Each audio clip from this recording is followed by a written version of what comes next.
এটা অনেকের ক্ষেত্রেই হয়েছে যে ফ্রেজাল ভার্ব সব করে এসছো অথচ নাম্বার ঠিকঠাক পাওনি। তার কারণ হচ্ছে সঠিকভাবে ফ্রেজাল ভার্বটা করা হয়নি।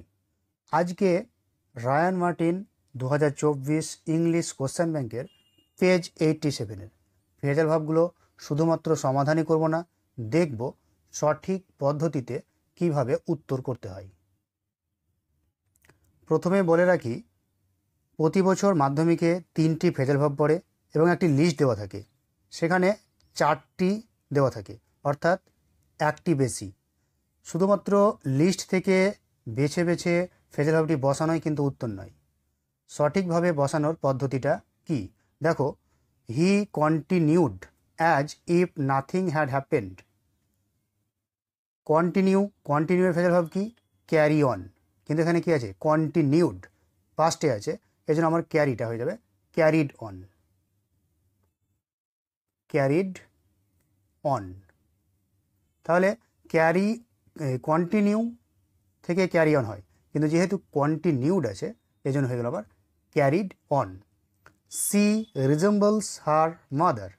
রিজেম্বলের ফ্রেজাল ভার্ব হচ্ছে টেক আফটার, কিন্তু দেখো এস যোগ আছে, রিজেম্বলস, এই জন্য এটা হয়ে যাবে টেকটা হয়ে যাবে টেক্স আফটার।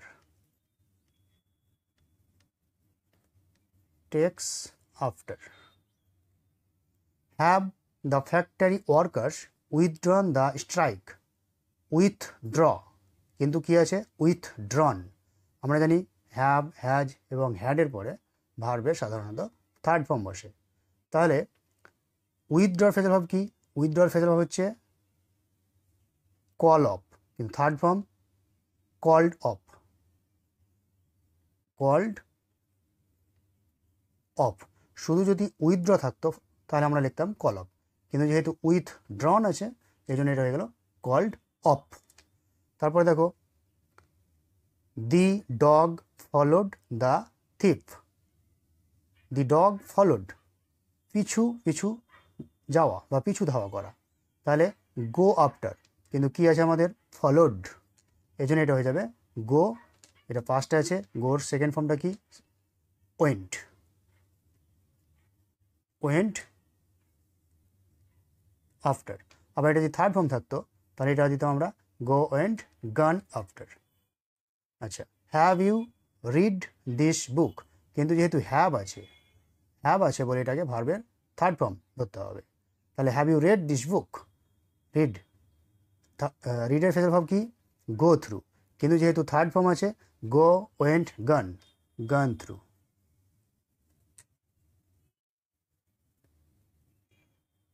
তাহলে বুঝতে পারছো যে ফ্রেজাল ভার্ব শুধুমাত্র লিস্ট থেকে বসালেই হবে না, উত্তরটা সঠিকভাবে করতে জানতে হবে।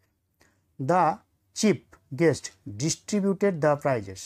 ডিস্ট্রিবিউটেড ফ্রেজাল ভার্ব হচ্ছে গিভ অ্যাওয়ে, কিন্তু দেখো ডিস্ট্রিবিউটেড ফার্স্ট সেকেন্ড ফর্ম, তার জন্য এটা হয়ে যাবে আমাদের গিভ। গিভের সেকেন্ড ফর্ম গেভ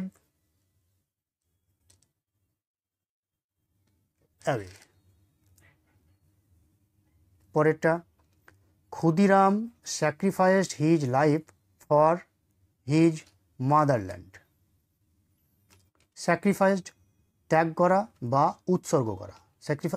আমার এখানে লিস্টে আছে দেখো গিভ আপ, কিন্তু যেহেতু এটা আমার ফার্স্টে আছে স্যাক্রিফাইসড সেকেন্ড ফর্ম, তার জন্য এটা আমি দিয়ে দিলাম গিভের গেভ, তারপরে up, gave up. Police is investigating the case. Investigate, এটা ফ্রেজাল ভার্ব হচ্ছে লুক ইনটু, কিন্তু যেহেতু আইএনজি আছে তার জন্য হয়ে যাবে এটা looking into.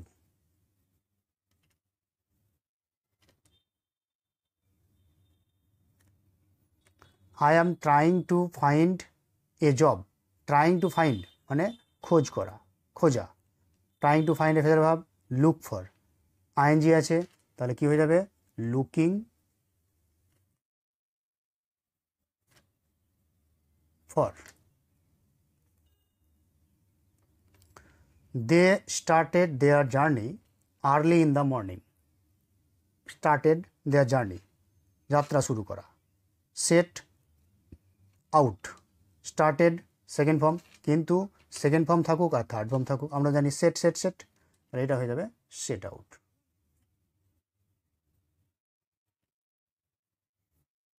I can not understand what you are saying, তুমি কি বলছো আমি বুঝতে পারছি না।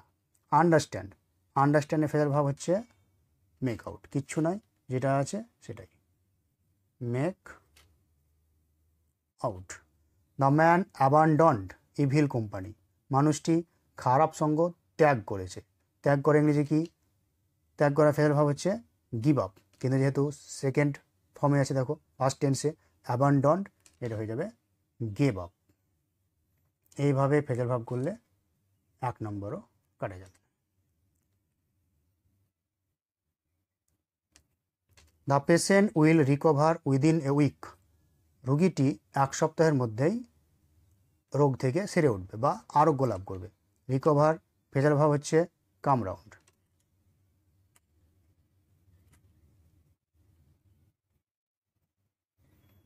Please do not reject my proposal, দয়া করে আমার প্রস্তাবটা প্রত্যাখ্যান করো না বা বাতিল করো না।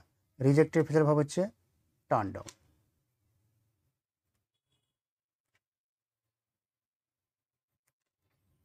হি ওর এ হোয়াইট শার্ট, সে একটি সাদা জামা পরেছিল। পাস্ট টেন্স, ওর ফেজাল ভাব হচ্ছে ফুট অন, কিন্তু এটা পাস্টে থাকলেও পুট পুট পুট এটা কোনো পরিবর্তন নাই, তার জন্য এখানে হয়ে গেল পুট অন। এভাবে 87 পেজের ফেজাল ভাবটা পরের ভিডিওতে আপলোড করব।